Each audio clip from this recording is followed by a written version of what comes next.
Welcome to the In the Galaxy podcast. It's me, Michael G. Ilkison, with my boy J Dubs, aka J Will I Ams. What up? I'm just waiting for you one day to misspell your own name. I remember the first time you did that, and I heard it back, and I was like, did he spell that right? And then I was like, he's going to spell it wrong one day. I know for a fact he is. So I don't know. I kind of wanted to make it my trademark. Yeah. Is it a terrible trademark? No, I don't think so. It's cool as long as you fucking spell it right every time. But Jeez, knowing me, I would spell it wrong. So how's it going, man? How's it going out on the West Coast? Oh man, Silicon Valley is just bustling as always, and it's going good. We're getting some rain, a lot of droughts. We had snow here today, so. Oh, no way. Yeah, but you know what? It's okay. Everybody's feeling – it's a weird week here in Kentucky. As you can see, I'm wearing blue on blue. It's a weird week because for those that don't know, don't follow college basketball. Oh, March Madness. Pretty big upset this week. And actually, Michael, you said that they were going to get beat by Wichita State. I remember this. I did. And I swear I thought – I'm not a huge Kentucky basketball fan. I mean, I guess I am because I'm from Kentucky, and it's kind of by default. But obviously, as I've talked about before, I follow soccer more. But yeah, it's a weird week. Everybody's super excited that we won, that we're going on to the next round. But I think everybody's getting a little tense about the fact that we have to play Louisville on Friday. Ooh, yeah, tensions in the air, and this will be coming out after it's already happened. So people are just going to have to deal with that. You're just going to have to deal with the time machine lapse.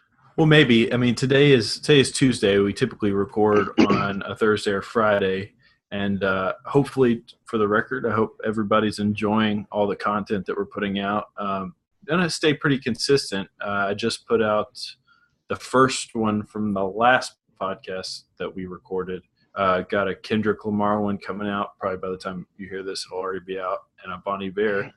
So this one should be up pretty soon. So excellent. Yeah, I figured next week. Next week it'll drop. We'll see. You always have to keep some in the pipe. Which this is a little strange because people are probably listening to this like, what are they talking about? Listen to it right now. So yeah, exactly. We should probably get to talking about. You asked me about Silicon Valley, and we're kind of in a drought. But something that's going on out here is this thing called Google Glass, and just like culturally, for anybody that doesn't live in Silicon Valley, or you might live in Kentucky or wherever. But like, it's kind of the bar scene out here. It's interesting because you go out to a bar and you run into people that like work at Apple, they work at Google, they work at like these major tech companies. Normally they don't have time because they're working all the time. But like, I've noticed what the guys will do is they'll wear their name badges to bars to like try to impress girls, to be like, no. I work at Google, I work at Apple, I work at Yahoo, I work at eBay, etc. You know, they'll like do that to impress people. And the craziest one is, this is why I wanted to talk about Google Glass and maybe what my buddy Ken Ward has to say. That's Jay's grandfather. But guys that work at Google that have been testing out this Google Glass, they'll wear the Google Glass to bars and like try to impress. They'll be like, "Oh yeah, I got my Google Glass," you know. That's kind of Silicon Valley culture. I'm putting on Nostradamus hat right now. I mean, Jay's Nostradamus effects. Jay makes Nostradamus predictions, by the way, in case you didn't know.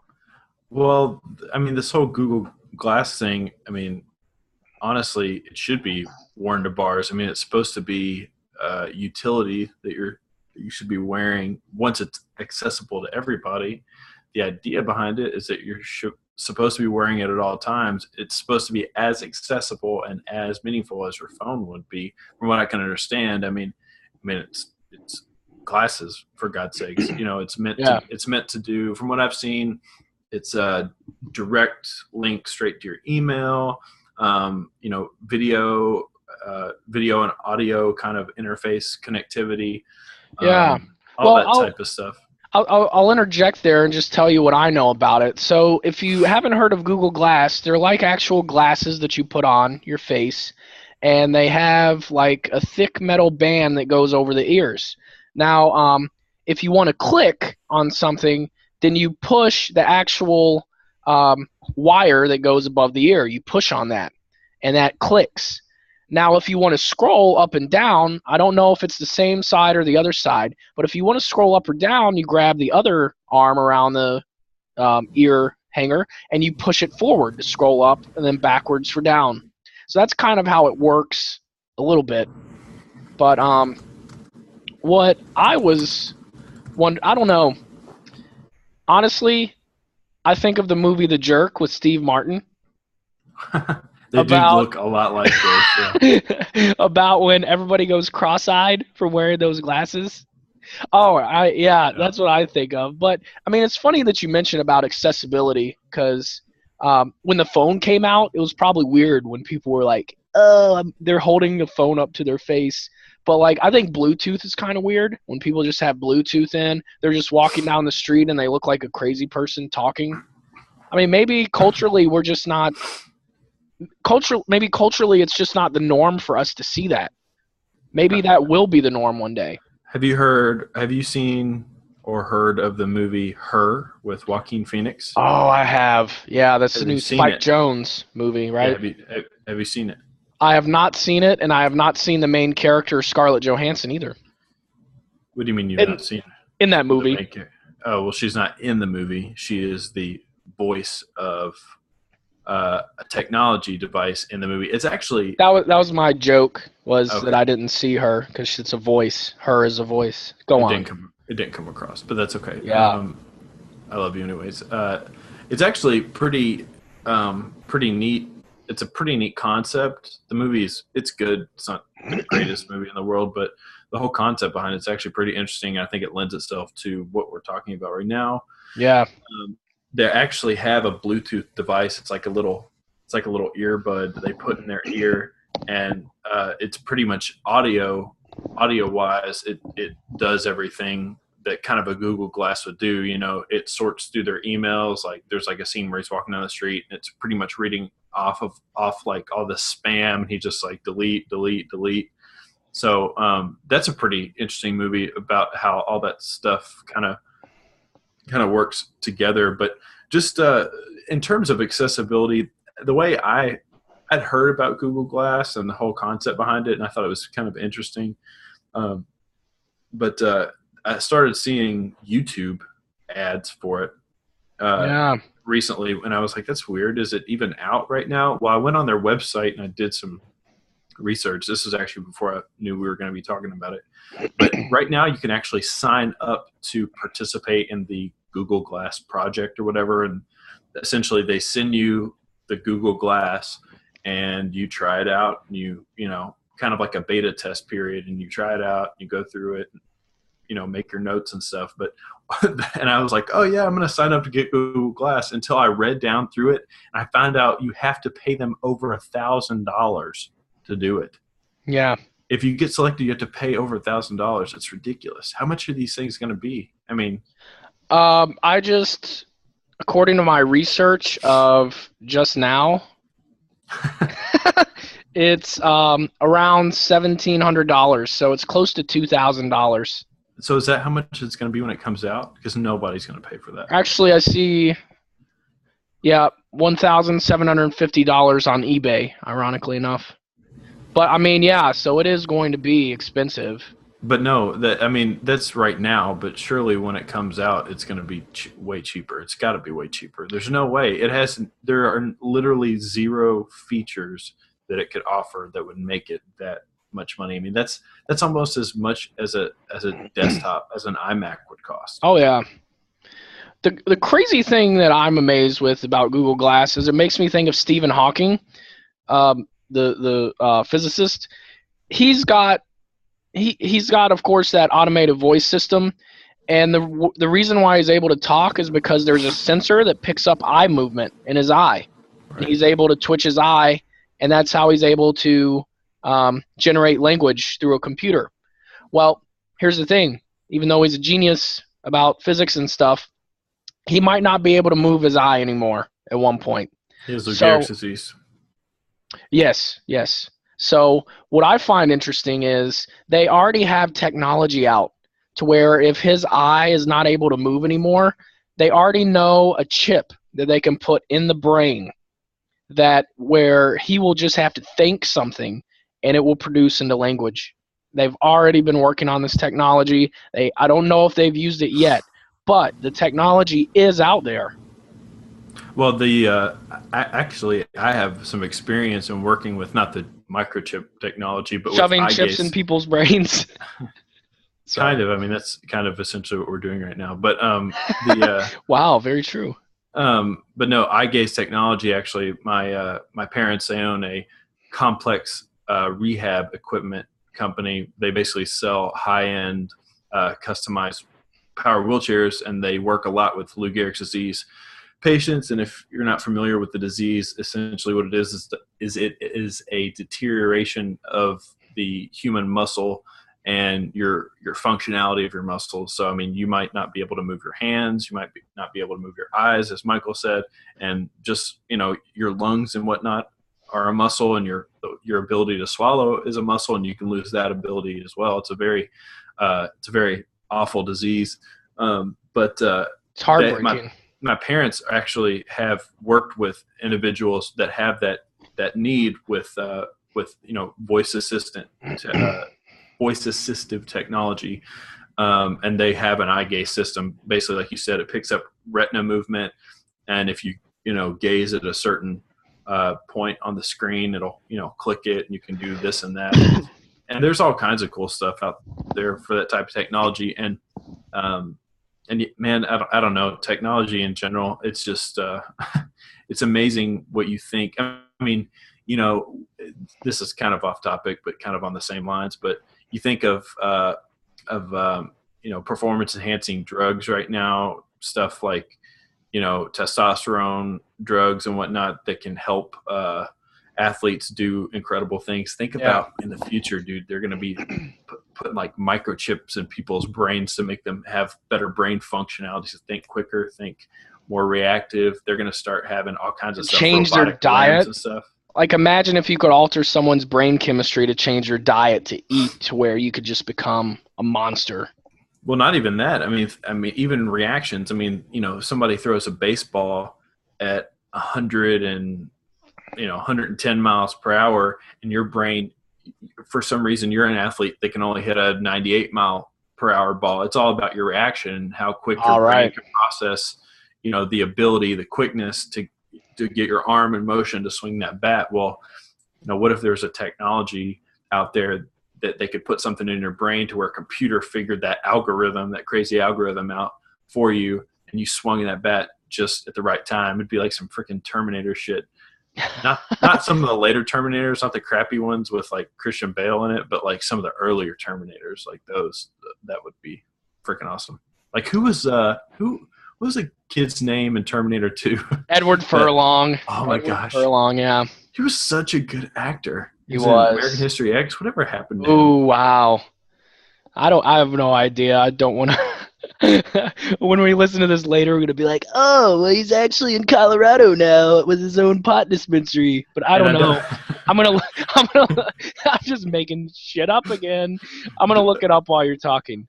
Okay, so last time on the podcast, actually the last two times on the podcast, I had some pretty obscure references. Three Ninjas made an appearance on the last one, and I believe Andre made an appearance on the one before that. And I was thinking about this today. I didn't plan on talking about this, but it strangely came across my mind. One movie/TV show that Michael and I both watched, I believe we both watched it, that has boggled the mind to this day. Michael, Yes. do you remember the TV show Thunder in Paradise with Hulk Hogan? Oh, I remember all three Thunder in Paradise movies. Okay. So you remember they were on a speedboat, a black stealth speedboat. Oh, right? yeah. Oh, yeah. Okay. So here's what boggles the mind. I don't know if you remember this or not, but that speedboat, just a standard I mean, not a standard speedboat. It's a pretty beefed up speedboat, but size wise, pretty typical, pretty standard. Anything you'd see in Florida on a lake or something like that. So when they're on the top of it, they're driving it just like a normal speedboat. But then you go and walk down into a little cubby cabin sort of area. Yeah. Dude, this boat was not that big, but when they went down in that freaking hole, I mean, it was like NASA in that thing, dude. It was huge on the inside. Oh yeah. And I was like, at the time when I was watching, I was like, why?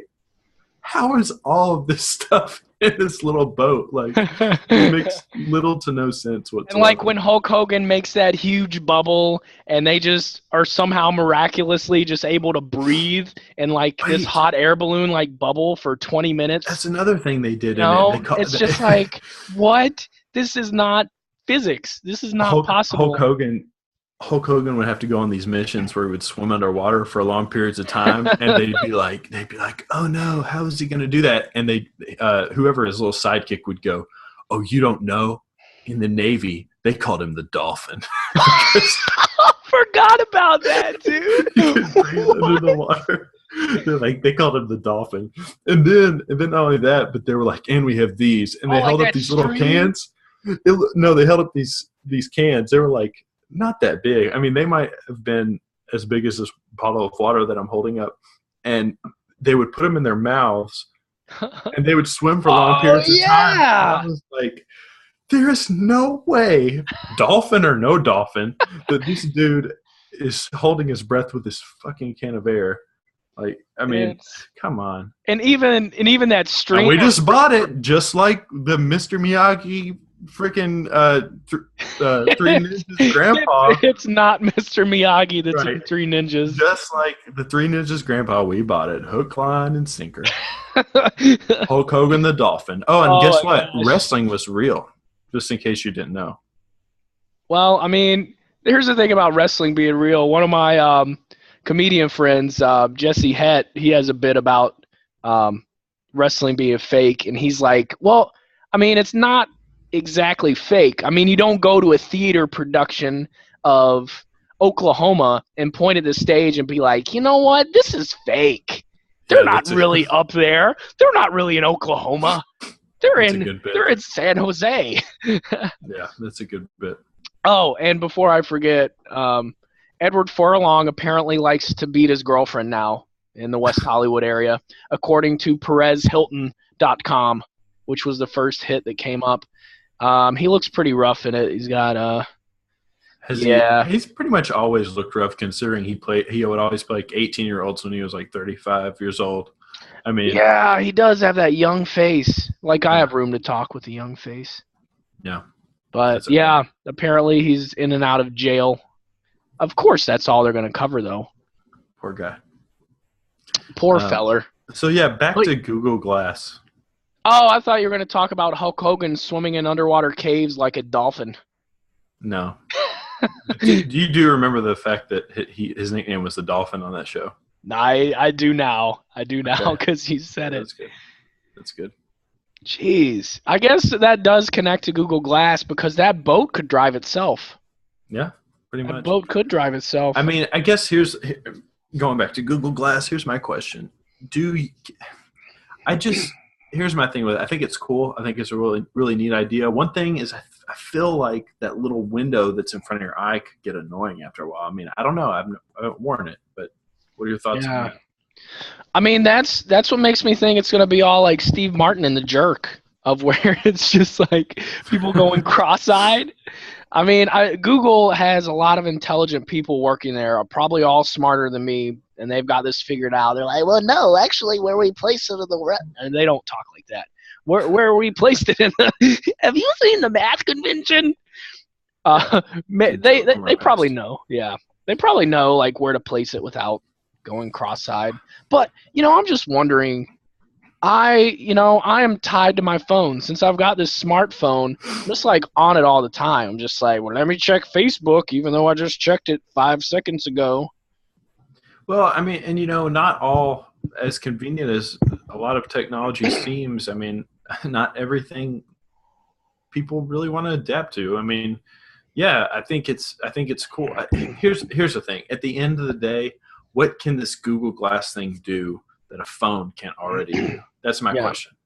I mean, really nothing except it's right in front of your face. Stays on your face. Yeah, and I mean, I don't want to be, I don't want to be driving next to somebody that's got their phone in front of their face, let alone this fucking window in front of their face.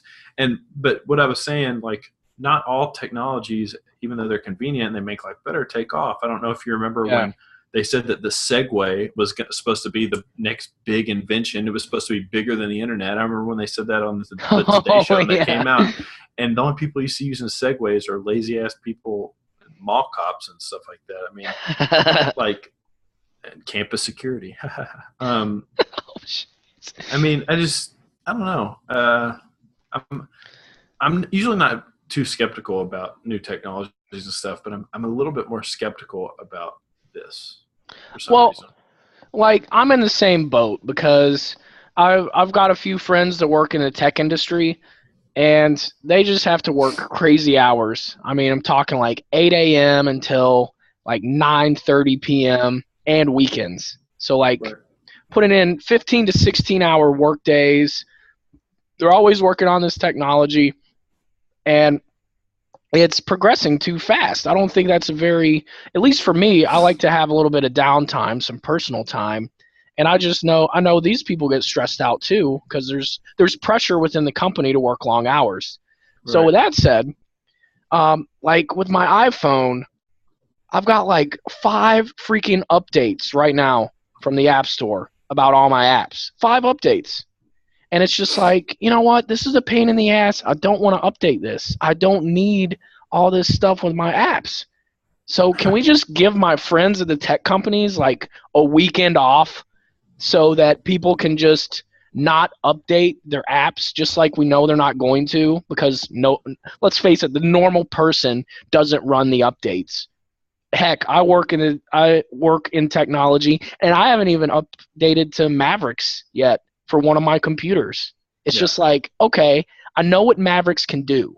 I get Mavericks, but it's going to take a little while, and I don't know. At the end of the day, it's just a selling point, really. I mean, you're going to have enough people out there that feel like they need to have it. And this is probably going to how Google Glass is going to go, but there's enough people out there that feel like they need to have it to at least justify a good push on a first surge of sales. I remember when Google came out with the first kind of set-top box, kind of smart TV box.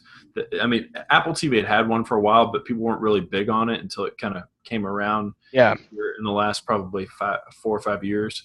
But Google actually came out with a set-top box that they really pushed hardcore, and people jumped on it like crazy when it first came out. And I bought one, and it was great. It was awesome. It was really neat the way they had it all set up. I still, to this day, I think it has some stuff that the Apple TV could take from it, but people stopped buying it. People didn't really get it. It maybe came a little bit too soon. And guess what? They stopped updating it. They stopped offering new features for it and stuff. And it just, I mean, eventually I just stopped using it. You know what I mean? And like, but I'm sure it justified them making, however many, 20,000 of them just to sell to get their prices up or whatever. I mean, technology companies' stake is in technology. I mean, that's how they make their money. So they've got to constantly come out with something new because it's a dog-eat-dog game. And, you're in one location where there's so many different companies. I thought it was a dog-eat-dog world. It's not a game. No, I'm just messing with you. Yeah. I mean, I don't know. It's just so competitive, that market. Oh yeah. And but what's cool though, what's good is it's a competition of innovation, and that is what is very intriguing and exciting. I think you know what I mean. I mean it's a contest pretty much to change the world. So I think that's pretty cool. There's people out here that are just really into doing a startup and just getting that funding to get something going.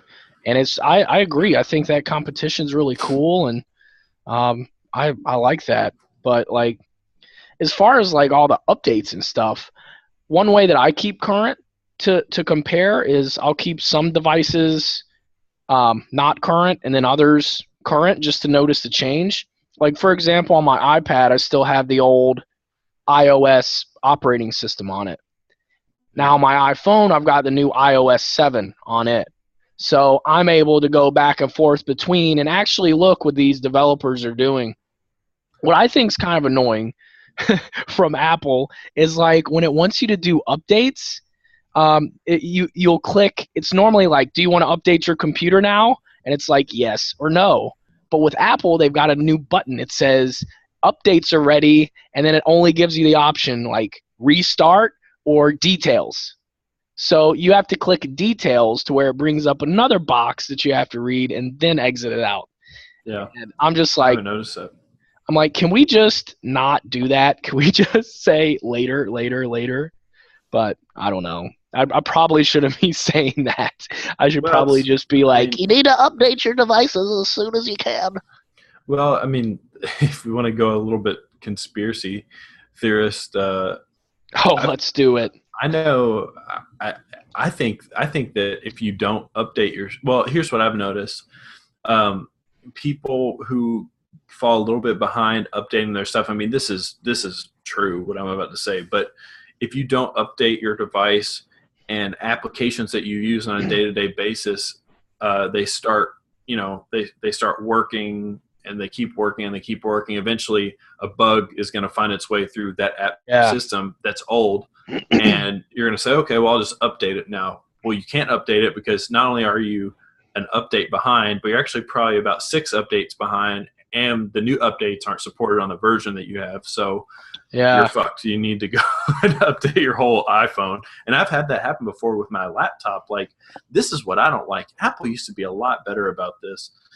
But like with iTunes, I can't remember exactly why this happened, why I had to do this, but I think I was having an issue with my iTunes, and I was like, okay, well, I just need to update it.